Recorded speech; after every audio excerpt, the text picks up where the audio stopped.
suite, bienvenue à tous, le grand débat du jour. Les vraies voix Sud Radio, le grand débat du jour. Le premier enjeu, c'est notre souveraineté agricole et place l'agriculture au rang des intérêts fondamentaux de la nation. Ça ressemble à la chanson Paroles et Paroles. Un nouveau projet de loi pour renforcer Egalim, rééquilibrer encore les choses. Egalim n'a pas marché, Egalim ne marche pas. La place des indicateurs de coûts de production. Ils existent, ils doivent être plus centraux dans la construction du prix. On aura beau faire toutes les lois Egalim et tout ce qu'on voudra, l'agriculteur français sera désormais, et il faut le regretter, toujours trop cher. Le projet de loi d'orientation agricole arrive à l'Assemblée nationale. Il est censé faciliter l'installation de nouveaux exploitants et les délester de certaines contraintes environnementales. Le texte érige aussi l'agriculture en intérêt général majeur de la nation. Pour autant, les syndicats le jugent insuffisant sur les revenus. La coordination rurale s'agace aussi sur le diagnostic environnemental obligatoire pour chaque exploitation, Philippe. Oui, et parlons vrai. Va-t-on enfin réussir à trouver un accord qui satisfasse à peu près tout le monde ? Est-ce que les promesses faites aux agriculteurs en début d'année ont été tenues ? Est-ce que les syndicats agricoles sont unis ou désunis ? Et à cette question, loi d'orientation agricole, la colère des agriculteurs pourrait-elle repartir ? Le moins qu'on puisse dire, c'est que le score ne souffre pas de discussion, puisque vous disiez oui à 99%. Il y a quelques instants, on vient de passer à 98%. Vous voulez réagir ? Aude attend vos appels au 0826 300 300. Véronique Le Floch est avec nous, présidente de la coordination rurale. Bonsoir, merci d'être en direct sur Sud Radio avec nous. Bonsoir. Petit tour de table sur cette loi d'orientation agricole, Philippe, tant attendue et déjà décevante. Alors, Cécile Philippe, quand j'ai connu le sujet, bien sûr, j'ai lu un certain nombre de choses et j'ai l'impression, mais avec beaucoup de prudence, que il y a des injonctions purement verbales, l'intérêt social, le rôle capital de l'agriculture, tout ce qui est destiné à donner une sorte de noblesse qui n'a jamais été discutée au monde agricole. Deuxième élément, est-ce qu'il y a une tentative réelle et sérieuse de concilier l'agriculture et son besoin d'efficacité avec l'environnement et ses principes? Et troisième élément, mais ça, évidemment, notre invité le dira 1000 fois mieux que moi, est-ce que ce qu'attendaient les agriculteurs sur le plan de leurs problématiques essentielles va être concrétisé par cette loi ? Françoise Degois. Moi, c'est typiquement la loi édredon. Vous savez, c'est cet édredon qu'on met pour calmer la colère. En réalité, le gouvernement arrive à faire ce tour de force qui ne satisfait personne. Je ne sais pas si vous avez vu déjà les réactions de la FNSEA avant que le projet de loi soit présenté aujourd'hui, enfin avant que le projet de loi soit examiné par l'Assemblée nationale. Évidemment que ça n'est pas suffisant pour la FNSEA. Et c'est trop, pour, par exemple, les écologistes. C'est trop aussi pour la coordination rurale. Donc, quand vous voulez ménager tout le monde, finalement, vous mécontentez absolument tout le monde. Je pense que on verra ce que dira Madame Prigent, mais Prigent, mais la réalité, si vous voulez. C'est Madame Le Floch, c'est pas Prigent.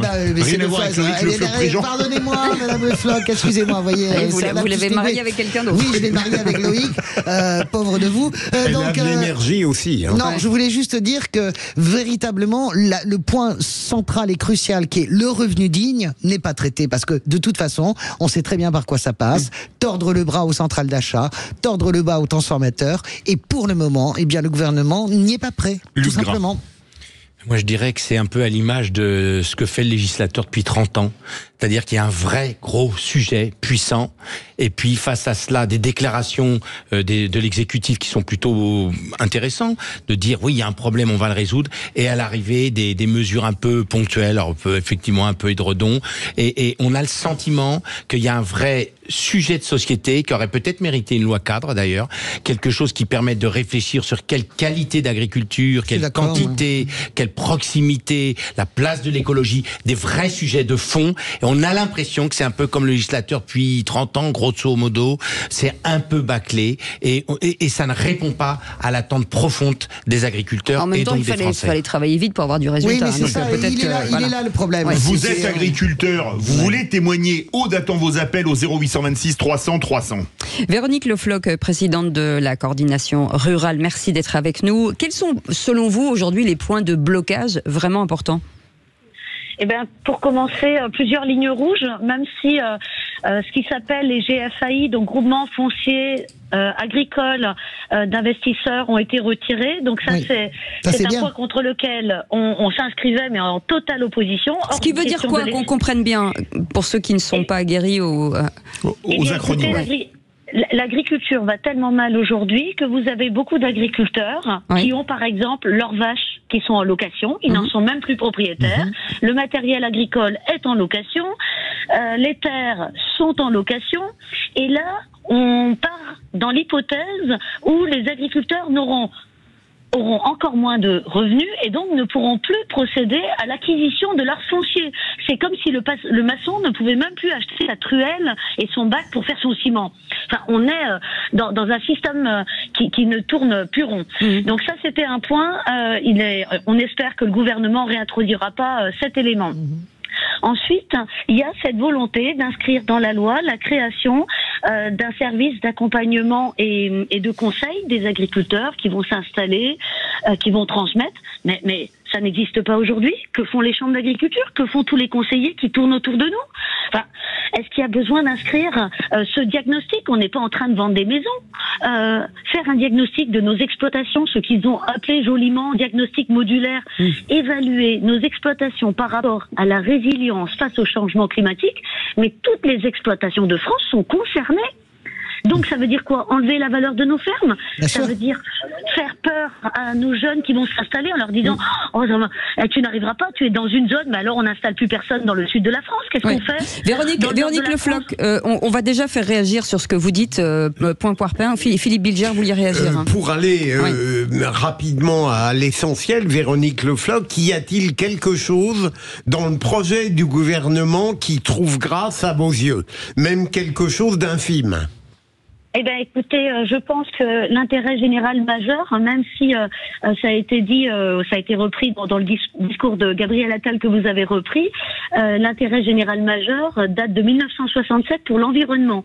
Donc jusqu'à présent, on a toujours considéré que c'était plus important de prendre soin de l'environnement plutôt que de se nourrir. Donc ça, c'est un point que je tiens à signaler. Maintenant, ce qui va dans le bon sens, c'est tout ce qui peut concerner les procédures judiciaires.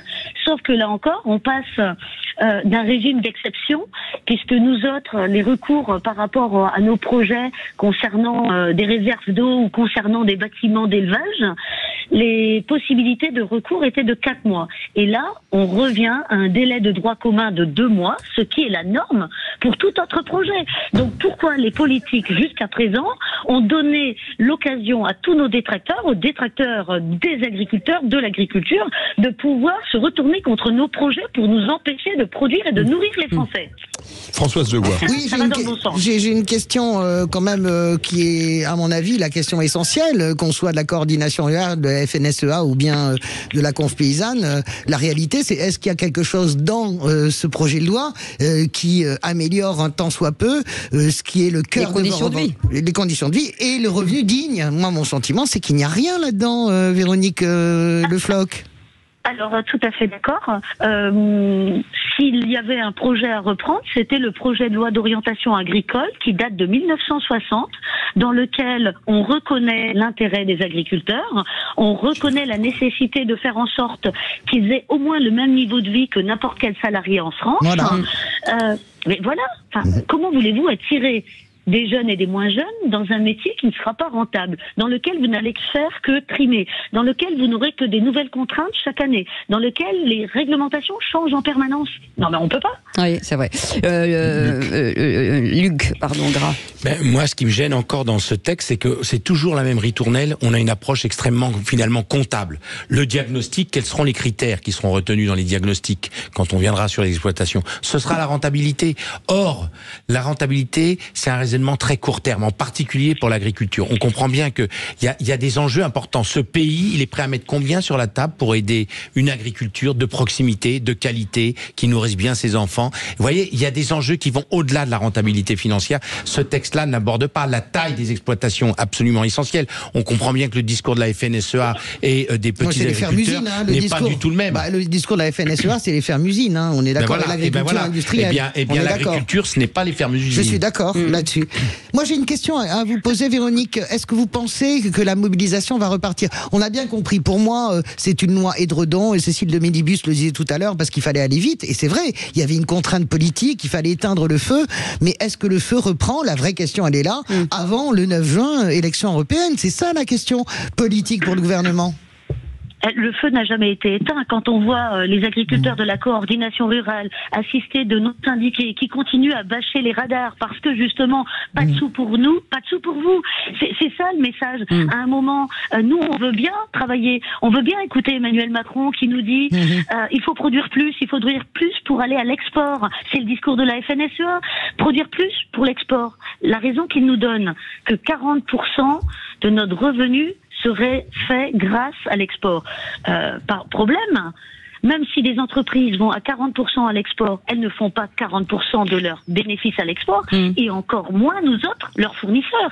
Donc on mélange tout, on essaye de nous rouler dans la farine, et en même temps on ment aux jeunes pour leur faire croire qu'il faut produire, qu'ils ont tellement peur de ces nombreux départs à la retraite, et on compte sur les agriculteurs pour combler ce déficit de production. Hors de question de les emmener et de leur mentir. On a une réaction. Notre vraie voix du jour, Pascal de Périgueux. Alors Pascal, est-ce que vous pensez que les braises peuvent se rallumer, les braises du début de l'année? Oui, mais je pense que c'est mort. C'est-à-dire?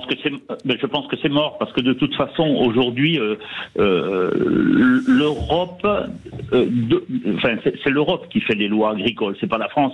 Macron, Attal, ils peuvent dire ce qu'ils veulent, c'est pas eux qui commandent. C'est-à-dire que en plus on est endetté comme c'est pas possible. Quand vous voyez que une banane qui fait 2 fois le tour du monde, qui est produite en Afrique dans des conditions déplorables avec des pesticides dégueulasses. C'est moins cher au kilo que 250 grammes de fraises de Dordogne.